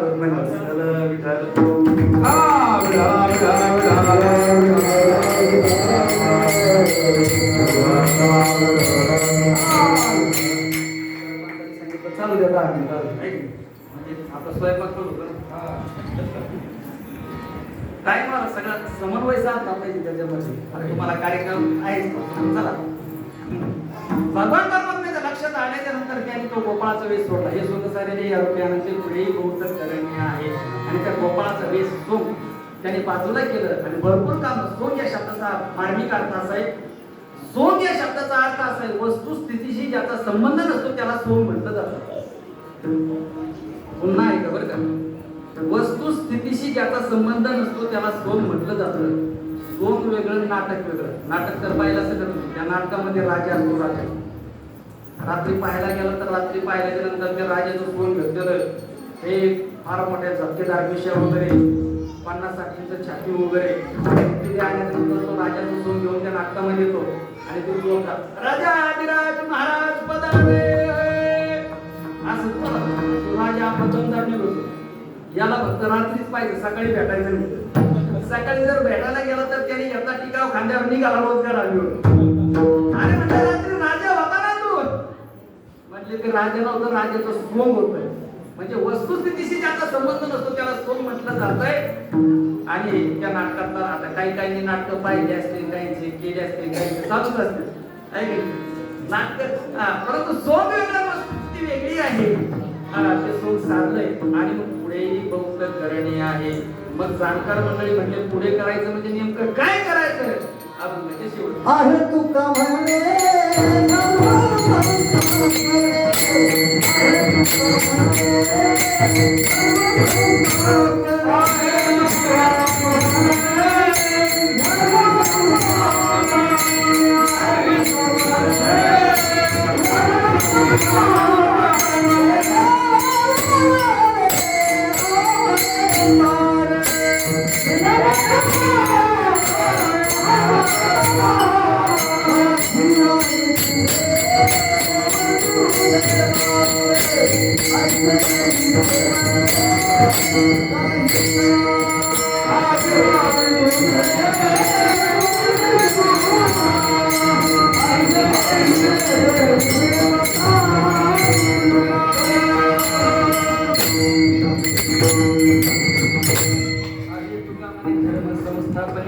गेला नारायणी अवतार. महाराज म्हणतात पुढे बहुत करणे आहे म्हणजे नेमकं काय, तो भगवान परमात्मा निर्गुण निराकार असलेला तो सगुण साकार झाला, अवताराला आला. आणि अवताराला आल्याच्या नंतर काय केलं तर त्याने पहिलं कार्य जे केलं धर्म संस्थापना केली. कारण धर्म हा धर्मीवर अवलंबून, धर्म येऊ हातो आमची धर्म रक्षिती रक्षिता असं म्हटलेलं शास्त्रकार वर्णन करतायत. धर्म हा धर्मीवर अवलंबून आहे. जसं या भिंतीवरती चित्र काढल्याच्या नंतर चित्र भिंतीवरती अवलंबून असते. एकदा भिंत पडली तर चित्र सुद्धा नाहीचं होतंय. तसं हा धर्म या जगावरती अवलंबून आहे, मनुष्य जन्मावरती अवलंबून आहे, धर्मीवर अवलंबून आहे. आणि जर धर्मी जर बिघडला तर जगामध्ये धर्म नांदेल कसा. म्हणून धर्मी महाराज सदाचाराने विवेक विचाराने जीवन जगलं पाहिजे आणि तो धर्म जोपासला पाहिजे. म्हणून हा धर्म धर्मीवर अवलंबून आहे. ज्यावेळेस धर्मी बिघडलाय त्यावेळेस धर्म रक्षण करण्याकरता भगवान परमात्मा स्वतः येऊन येतो आणि धर्माची संस्थापना करतो, तयार करतो. यदा यदा ही धर्मश्च अभ्युत्थान धर्मश्च तदात्मानं सृजाम्यहं किंवा परित्राणाय साधूनां विनाशाय सुतां धर्म संस्थापनार्थाय संभवामी युगे युगे. तो भगवान परमात्मा युगायुगामध्ये अवतार घेतोय, केवळ धर्म रक्षणाकरता आलेला तो भगवान परमात्मा. म्हणून एकदा मोठ्या प्रेमाने भजन करा. कारण अभंगाचा भाव झाला असं समजून थोड्या वेळामध्ये आपल्याला त्या भगवान परमात्म्याचे चरित्र गायचं आणि कार्याला समर्पित द्यायचे. एकदा मोठ्याने भजन करा, वर हात करा.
Hare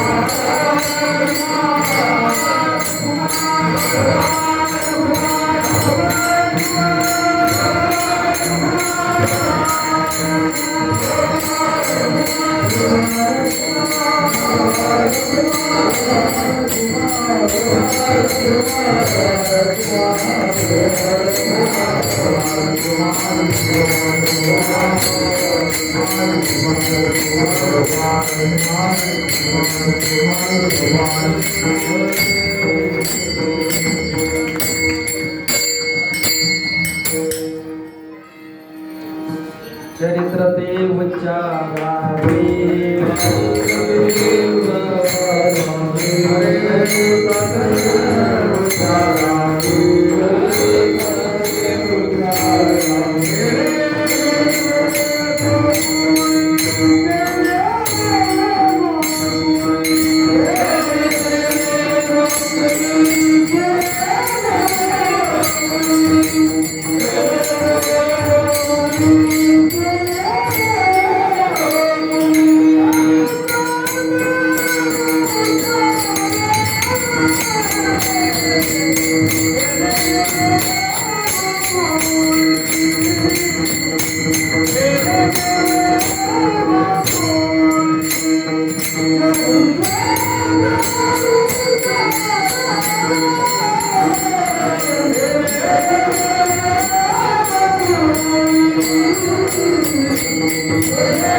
गोकुळामध्ये अवताराला आला आणि अवताराला आल्याच्या नंतर महाराज त्या भगवान श्रीकृष्ण परमात्म्याने लीला सुरू आणि अवताराला आल्याबरोबर जसं तुम्ही पाहिलंय, जसं पूर्वीचा काळ होता, एखाद्या पाटलाच्या वाड्यामध्ये मुलगा जर जन्माला आला तर सगळं गाव त्या मुलाला पाहण्याकरता जायचं बरं का.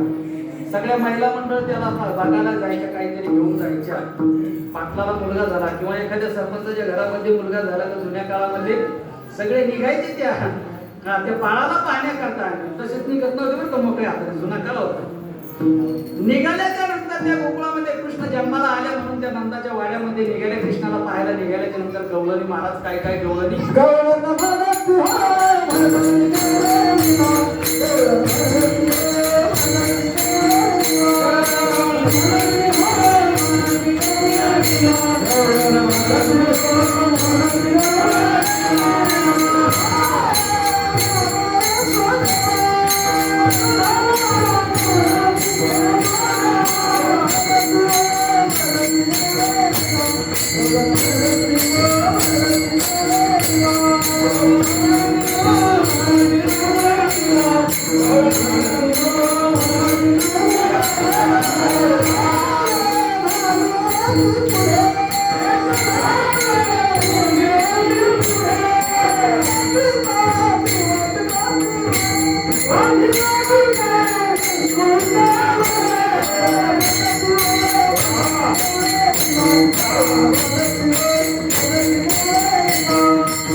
सोन्याच्या हंडामध्ये हात घातला, सोन्याच्या मावळे एवढ्या हातामध्ये पाटलाच्या मुलाला बघायला निघाले आहे का नाही. एक गवळण नाही गरीब होती, तिने चांदीमध्ये हात घातलाय, चांदी घेतली, निघाली. कमीत कमी कीर्तने 10-5 रुपये सगळे महाराजांच्या पायात जुन्या काळात गवळणी निघाल्याच्या नंतर महाराज बघायला निघाल्या. सगळ्या गवळणीची मला झंबड लागली, सगळ्या गवळणी निघाल्या आणि त्या पाटलाच्या वाड्यात निघाल्या. बघायला निघाल्याच्या नंतर सगळ्या गवळणी काही गवळणी अशा होत्या Maharaj MH18, MH20, MH21, MH22, MH24, MH25 या गवळणी बरं का. या गाड्याचा नंबर नाही. या वयाच्या गवळणी सकाळी मेकअप करायच्या, दुपारी मेकअप करायच्या, संध्याकाळी वेगळा मेकअप करायचा. त्या नंतरच्या वाड्यामध्ये कृष्णाला बघायला निघायचं आणि निघाल्याच्या नंतर सगळ्या आनंदामध्ये त्याला पाहत असताना एक MH95 वर राहत होती माडीवर. 95 लक्षात म्हातारी गवळण वर राहत होते आणि वर राहत असताना तिने पाहिलं हे MS-25 MS-18 MS-21 दुपारी वेगळ्या संध्याकाळी वेगळ्या आणि जातायत कुठं. तिला न रावलं काठी टेकीत खाली आल्याच्या नंतर तिने एका गवळणीला धरलंय आणि धरल्याच्या नंतर आम्ही सकाळी वेगळा मेकअप दुपारी वेगळा संध्याकाळी वेगळा तुम्ही जाताय कुठं म्हणले. ते कृष्णाला मुलगा झाला आणि त्याला पाहायला जाते म्हटले आणि पाहायला जाता म्हटल्याच्या नंतर त्या म्हातारीला काय आवरला नाही, कारण देवाला पाहिजे इच्छा निर्माण झाली ना. ती आपली घरामध्ये गेली, पटकन घरामध्ये गेल्याच्या नंतर लग्न झाला होता त्यावेळेस तिने 10,000चा शालू घेतलेला होता. पेटी उघडली, कुटुंब उघडलं आणि 10,000चा शालू बाहेर काढला तिने. आता 1 लाखाचा बरं का. आणि शालू काढल्याबरोबर शालू महाराज त्या गवळणीने 95 गवळणीने ते घातलाय आणि घातल्याच्या नंतर त्या शालूवरती कारखान्याचा भोंगा होता, कारखाना होता, उसाचे ट्रॅक्टर होते, सगळं असं चित्र होतं त्या शालूवरती बरं का. आणि तिचं नाव नेमकं मालू होतं. शालू मालूने घातल्याच्या नंतर देवाला पाहायला निघाली. गडबडीमध्ये मेकअप केला तिने, लाली लावायची होटाला तर तिने डोळ्याला लावली, काजळ घेतलं डोळ्याला लावायचं तर तिला होटाला लावून महाराज. आणि काही निघाली, आपल्याकडे वेळ नाही, काही निघाल्याच्या नंतर माझा रस्त्यामध्येच तिचा नवरा गावामध्ये वाटेवर गेला होता गप्पा आणायला आणि तिकून तो निघाल्याच्या नंतर तिने पाहिली मालू पाहिल्याच्या नंतर तिने पाहिली मालू तर एवढ्या तयारीत पुढे मालूने शालू उलटा नेसलाय म्हणजे. अगं मालू कुठे निघालीस म्हणले तू. त्या मालूने सांगितले थेरड्या आता अजिबात बोलायचं नाही. 95 वर्ष संसार केला, एखाद्या कांगड्याला निघाला आला आडवा, पंढरपूरला निघाला आला आडवा, कुठं बांधणाला निघाले आला आडवा, सरळ बाजूला. आता अजिबात अगं मालू पण तू निघाली एवढ्या घाईमध्ये, परंतु तुझा शालू उलटा झाला ना, तो शालू बघ ना. त्या मालूने जे उत्तर दिलं ना ते फार मोठं गोड आहे. ती मालू म्हणली अहो तुम्हाला माहित नाही, शालू नेसायच्या नादामध्ये मेकअपच्या नादामध्ये जर देव पाहायची जरी विसरले आणि देवाला जर विसरून गेले तर देव पाहायचा राहील ना तसाच. म्हणून तिने तो मेकअप तो शालू तसाच ठेवला आणि ती महाराज देवाला भेटायला गेली. म्हणून देवाच्या भेटी करता महाराज एवढा व्यवहार झाला पाहिजे, सगळे विकार नाहीशी झाले पाहिजे आणि अंतर्दृष्टीने ते देवाला पाहिलं पाहिजे.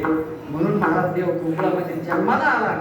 अवताराला आल्याबरोबर 2 दशेमध्ये चरित्र केले. एक रांगत असतात, रांगत तरंगणी चोरी कलोनी धावणी धरती गवळी बांधली चरणी देती गाराणी यशवी साजनी काही कृत बक्षणे तमाळी तमाळी केले साजनी कृष्णा वापर करून माती दाबा कृष्णा रांगतानी तो भगवान परमात्मा इतका गोड रांगायचा तर हात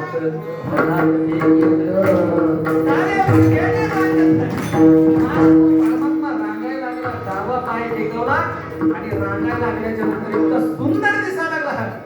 आपल्या गलीमध्ये एखादं शेंबडं लेकरू असेल तर रांगायला लागलं तर ते लेकराची आई म्हणते बघा ना माझ्या राजा किती सुंदर दिसतो आहे का नाही. परंतु भगवान श्रीकृष्ण परमात्मा ते रांगायला लागल्याच्या नंतर अनेक फळे केले.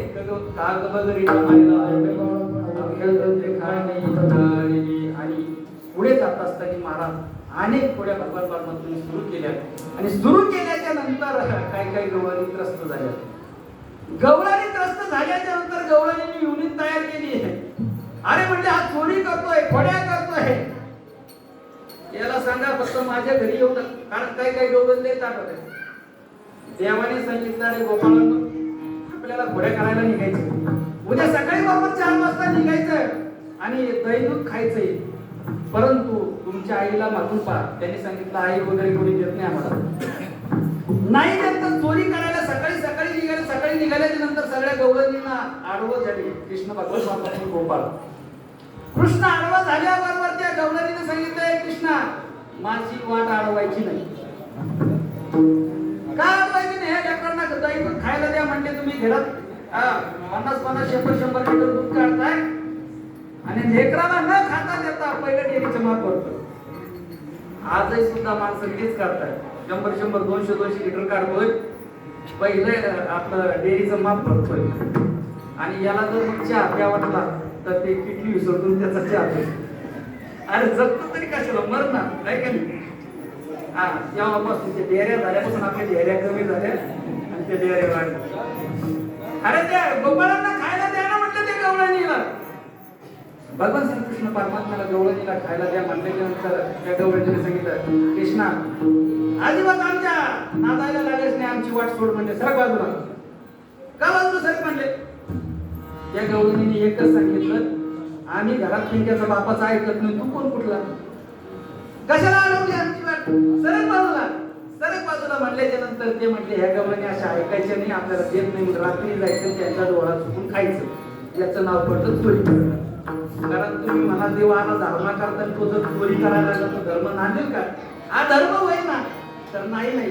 आपली आई आपल्या लेकराला खायला देत नाही, त्यांचा डोळा चुकून तिच्याच लेकराला खाऊ घातलं, याला धर्म म्हणाल का? धर्म तर धर्मच घडतोय आणि त्याचं नाव करणं जाऊन सोडून आज एक घेऊन तर निघाले गोपाल चोरी करायला निघाल्याच्या नंतर मला ते देवाने सांगितलं, खडे घ्या, सरागी घ्या, कांद्या घ्या, वस्त्रगाळ माती घ्या.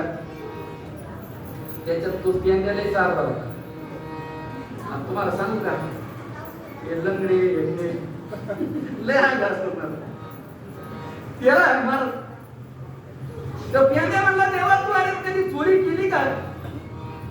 या पिक्चर मध्ये चोरी होता, स्टेन गन मशीन, भाला, कुऱ्हाडी, रामपुरी लावलं की बाताव म्हणलं की लगेच काढून देत. आणि जर एखादा आपला खडे करता गेला, या नो काला यार काल्याची पंगडी या थोडंफार कधी कालाय आज उद्या या. अरे उद्या कशाला देतो तू? पुष्के पाठवळ पेटवून देतो का पैसे? कशाला देतो? रात्रीच्या टायमाला छाताडावर चोर बसलाय आणि रामपुरी लावल्याच्या नंतर त्याला म्हणून का उद्या ये म्हणून तिथं गपचित काढून देतो. आता 2-3 दिवस झाले आमच्या शेजारी घडू नये या गोष्टी, पण 2 म्हशी गेल्या लाख रुपये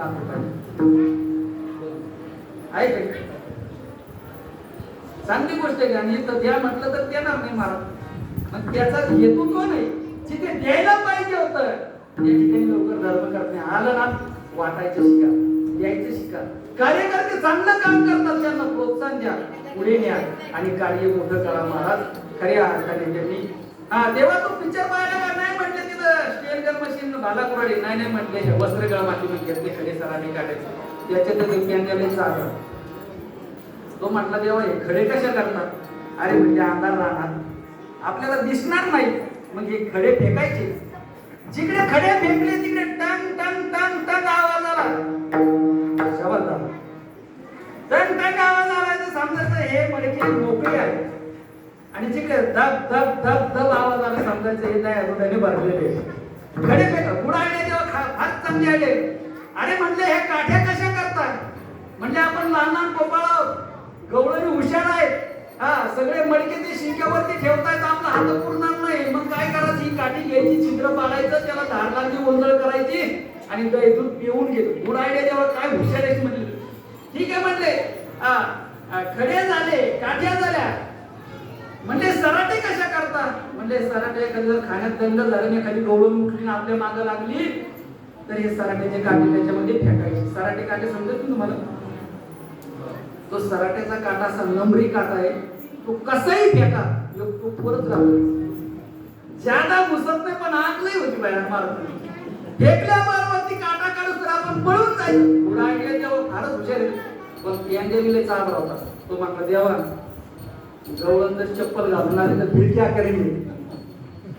अरे ती चप्पल घालून आल्याच्या नंतर वस्त्रगाळ माती आहे ती तिच्या डोळ्यामध्ये फेकायची आणि ती डोळे चोळूस तर आपण पलायन करायचं. थोडा आयडिया जेव्हा काय भारी आयडिया तुझ्याकडे.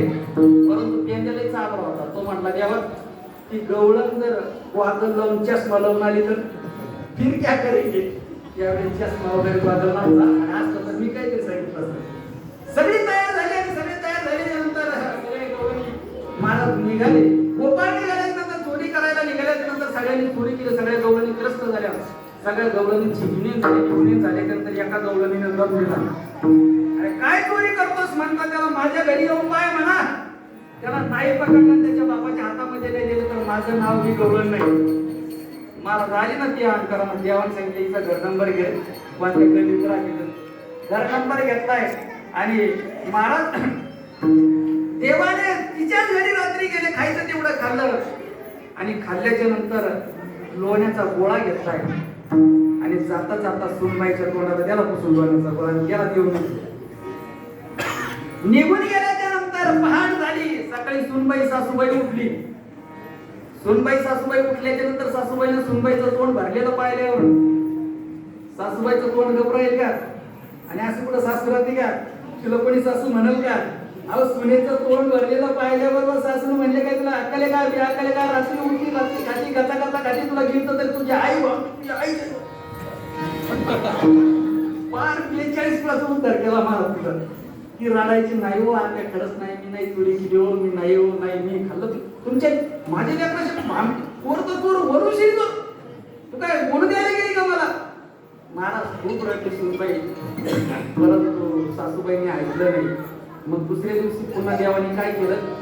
तिच्याच घरी रात्री गेले आणि गेल्याच्या नंतर तिच्याच घरी खायचं तेवढं खाल्लं चोरी केली आणि जाता जाता लोण्याचा गोळा घेतला आणि त्याला सासूबाईच्या तोंडावर वार पडून आता आली का नाही लेवल बरोबर लेवल आली ना.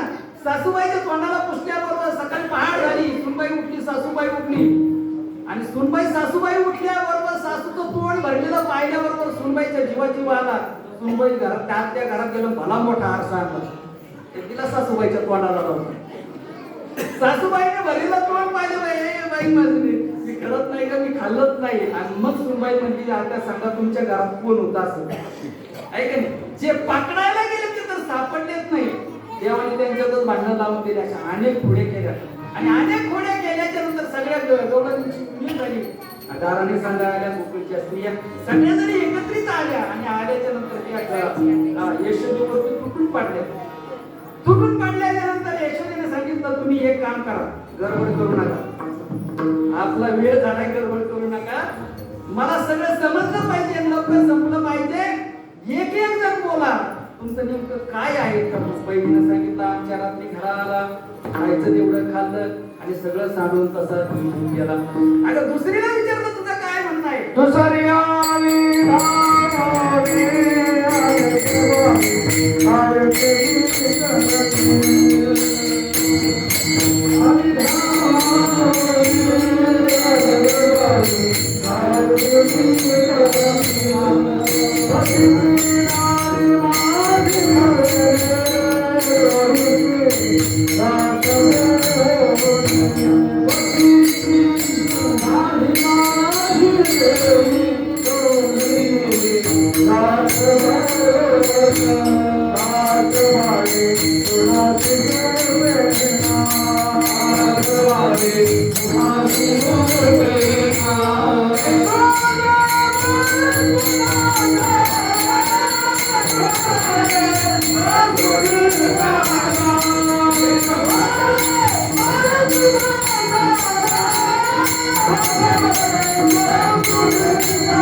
मुखासी मुख चुंबन देत गळ्यामध्ये हात घालीत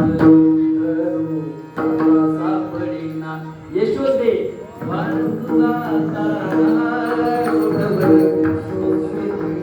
तिसरीला विचारलं तुझं काय म्हणणं आहे? ती म्हणजे आमचं फॅमिली प्रकरण आणि फॅमिली प्रकरण असल्यामुळे सांगतात आता सांगितल्याशिवाय कसं काय समजल म्हणते.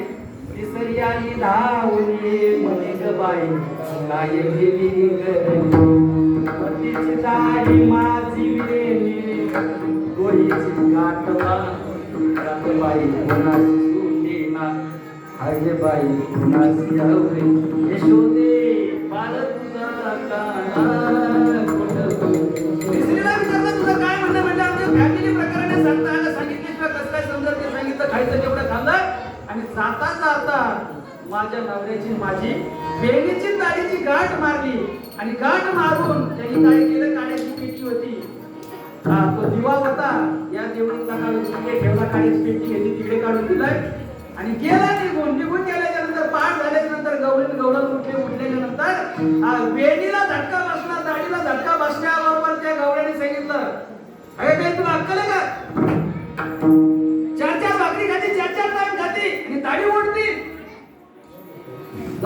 होती म्हटल्याच्या नंतर तिने ऐकून घेतलं असेल का 2021 ची गवळण होती ती तिच्या डबल चिडली तुम्हाला तर काय अक्कल आहे का दंतरवाडी बस पडली ना कानपूर लाईन गेली ना डोळ्याचं खापर झालं ना तुम्हाला काय अक्कल आहे का वेली ओढता तो म्हणला मी नाही वेली ओढली ती म्हणली मी नाही दाढी ओढली मग चाचपून बाहेर गेल्याच्या नंतर गाठण मारली आता ती गाठण सोडायला हात घातला तो लोड शेडिंग मग उठायचं काड्याची पिठी आणायची जायचं किचन मध्ये परंतु काड्याची पिठी दिवा आणायला निघाल्याच्या नंतर जनरल वरातीमध्ये नवरदेव पुढं असतो नवरी परंतु इथे वेणीची गाठ असल्या दाढीची गाठ असल्यामुळे ती बाई पुढं आणि हा भाऊ माग त्याच्यातही गंमत अशी झाली पायी पाहिली तर 7 फूट आणि भाऊ पाहिला तर 2.5 फूट अरे प्राय प्रिय प्राय प्रिय प्राय निघाली महाराज आणि खरं सांगू का आई खबर का जरा जोड वैर्याच्या जीवनात सुद्धा असा विजोड नसावा आणखी ऐका वैर्याच्या जीवनात सुद्धा असा विजोड नसावा कसा उंच बायको बुटकळ अहो एका बुटक्याच्या बायकोने त्याच्यात एकच गावरान तूप लावून चपात्या केल्या गावरान तूप लावून आणि गावरान तूप लावून चपात्या केल्याच्या नंतर तिने ते चपात्या टोपल्यामध्ये ठेवल्या आणि टोपले तिला शिंक्यावर लटकून आणि गेली शेतामध्ये निघून शेतामध्ये निघून गेल्याच्या नंतर हे दिवसभर उड्या मारित होत आता उपाशी नेलं ना परंतु महाराजची बाई पुन्हा हा भाऊ माग रेप राईट महाराज गेले दिवा घेतलाय पाहिलं सोडायचा प्रयत्न केला सोडतच होते ना जाळायचा प्रयत्न केला जळाना सुद्धा कापायचा प्रयत्न केला कापाचा सुद्धा म्हणजे जे पकडायला गेले ते भगवान परमात्म्याला त्यांना गुंतून दिलं बसा बांधून अनेक प्रकारच्या खोड्या केल्या आणि अशा खोड्या केल्याच्या नंतर भगवान परमात्म्याच्या अनेक गाराने झाल्याच्या नंतर आणि त्या खोड्याचं जर वर्णन करायचं झालं तर याच्या खोड्या किती दिवस सांगत राहिलं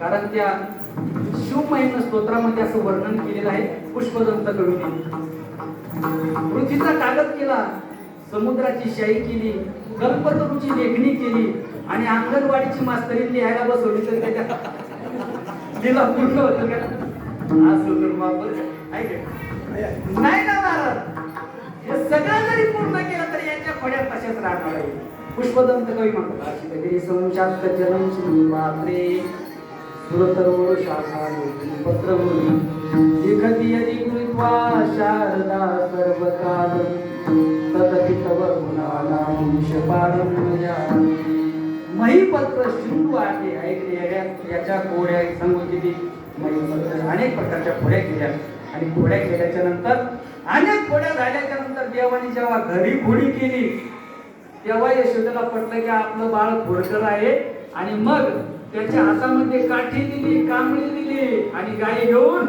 महाराज वनामध्ये त्याला पाठवलं आणि पाठवल्याच्या नंतर तिथे गेल्याच्या नंतर गायी बसवल्याच्या नंतर अनेक प्रकारचे खेळ खेळले मामा पोरा मामा चुंबडी वाजे मामा पिटी दांडून असे अनेक प्रकारचे खेळ खेळले आणि खेळ खेळल्याच्या नंतर दुपार झाली दुपारची वेळ झाल्याच्या नंतर सगळ्या गोपाळांनी सांगितलं तेव्हा खांदी भार पोटी फूट खेळायचे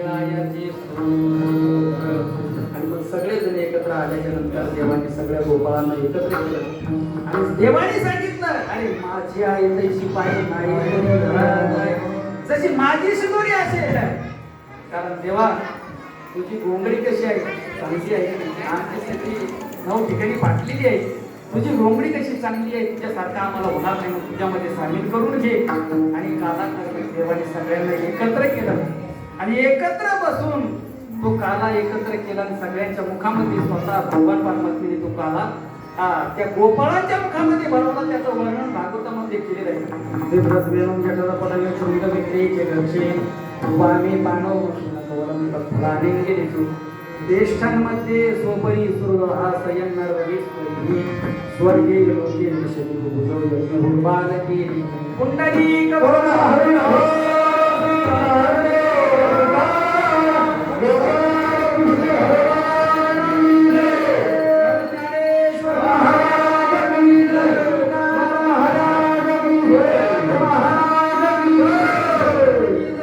ज्ञानेश्वर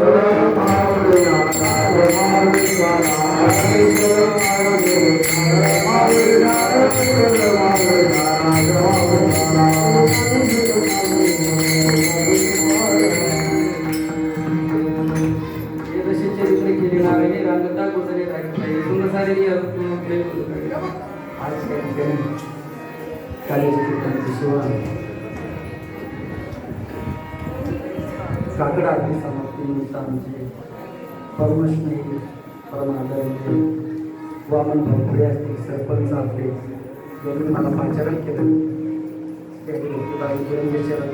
गावडे म्हणत गावडे जातात यांच्या माध्यमातून आमच्या सर्वांचा दर्शनाचा योग मला प्राप्त झाला. पुनश्च एकदा जाता जाता विजय भोगळे असतील, कारण ही जी मंडळी तुम्हाला लाभली बरं, सुभाष महाराज असतील, शिवाजी महाराज निराधार फार महाराज सुसंस्कार संपन्न सत्शील आणि आचरणशील माणसं मला प्राप्त झाले. गाणं पहा, कीर्तन पहा, वाजवणं एकदम, आणि यांनी तुमच्यावर जेवढं प्रेम केलं त्याच्या दुप्पट तुम्ही प्रेम देता बरं का. कारण या लॉकडाऊनच्या काळामध्ये बघितलंय तुमचं जे सहकार्य प्राप्त झालंय गुरगावचं, तेवढं सहकार्य मला तरी महाराज सरपंच सुद्धा खूप महिना प्रत्येक महिन्याच्या बरं का एकादशीला खूप मोठं कार्य केलं तुम्ही, अतिशय सर्व. कारण कालच असा झाला होता की आम्हाला कुठे जावं समजत नव्हतं, गावी जावं गावाकडे काही नाही, इथे राहावा इथे काही नाही, अशी परिस्थिती. विजी भाऊने सुद्धा खूप मोठं सहकार्य पत्रिका माध्यमातून केलं, आणि सरपंच सर्व महिला मंडळ आपल्या ताईंनी पण त्यांच्या किट वगैरे सर्व माध्यमातून फार मोठं आपलं सहकार्य मिळालं. आणि तुमची शिदोरी खातं म्हणून आमच्याकडे बळ येतं बरं काही एवढं बोलायचं. आणि या अनेक वर्षांपासून परंपरा मधुकरी असेल, सर्व सहकार्य असेल आपल्या गावचं आळंदी करता लाभलेलं आहे, आणि त्याचंच प्रतीक म्हणून हे आनंद आपल्याला सर्वांना खूप बोलायला मिळतोय. पुनश्च एकदा जाता जाता आग्राची विनंती आहे, आपल्याकडे पैसा भरपूर झाला, आपल्याकडे पैसा भरपूर झाला, सगळं वातावरण सगळं, कारण घराच्या बाहेर निघाला की माणूस मॅचिंग मध्ये निघत, बरोबर आहे की नाही आई? मॅचिंग मध्ये साडी मॅचिंगची, टिकी मॅचिंगची, चप्पल मॅचिंग, सगळं मॅचिंग मध्ये झाले सगळं. परंतु संस्कार मात्र असणं गरजेचे. आईचे संस्कार मुलीविषयी कसे असावे, मुलीचे संस्कार आईविषयी कसे असावे, बापाचे संस्कार मुलाविषयी कसे असावे, मुलाचे संस्कार बापाविषयी कसे असावे याचा विचार समजून घातला पाहिजे. सर्वांचा आचार विचार जपण्यासाठी संस्कार लावणं गरजेचे आहे. ते संस्कार देण्याचं काम आमचे हे गिरंजे सदन दादा या ठिकाणी करतायत. कारण मी मागे आलो होतोय कुठे अहो, अतिशय सुंदर छोटी मुलगी पण ठाईमध्ये चाल म्हणते हो, पेटीवरती वाजून म्हणते, आणि ही काळाची गरज आहे. तुमच्याकडे पैसा भरपूर आहे, परंतु मुलांना संस्कार लावल्याच्या नंतर त्यांना प्रेम आनंद त्यांच्या जिव्हाळा निर्माण होईल, आणि ते जिव्हाळा प्रेम उत्पन्न करण्याचं काम हे गुरुजी करतायत. ते आपल्या गावामध्ये बरोबर दर रविवारी येत आहेत आणि लहान लहान विद्यार्थी घडवण्याचं काम करतायत. तुम्ही जाता जाता पुन्हा एकदा आपल्याही घरचे विद्यार्थी असतील तर ते त्यांच्या संगतीमध्ये आणून बसवा, ना शिकू द्या. आमच्याकडचे बरं का वामन आळंदी विद्यार्थी काय टाकतात नाही, तो शिकावा महाराज व्हावा म्हणून नाही टाकत, ते खोड्या करतय, शाळेचे दरवाजे तोडतय, दगड फेकून मारतय, आणि वाईट मार्गाला जाऊ नये, दारू पिऊ नये, बिडा सिगारेट गुटखा वगैरे खाऊ नये. कमीत कमी आळंदीत राहिला तर संस्कार राहते, आणि व्यसनांपासून दूर राहील म्हणून आळंदीमध्ये ठेवले जाते. परंतु आळंदीची ताकद आहे, ज्यांना काही येत नाही त्यांना ज्ञानोबा समर्थ करतायत. म्हणून आपल्याकडे भरपूर झालेलं आहे, फक्त त्याची जाण असणं गरजेची. जाण राहिली तर निश्चित आपली संपत्ती आणि संस्कार टिकल्याशिवाय राहणार नाही. गुरुजी या ठिकाणी आहेत, तर यांच्या सानिध्यामध्ये आपले विद्यार्थी देण्याचं कार्य करा, आणि सुसंस्कारामध्ये बोलून माझ्या शिकला पूर्ण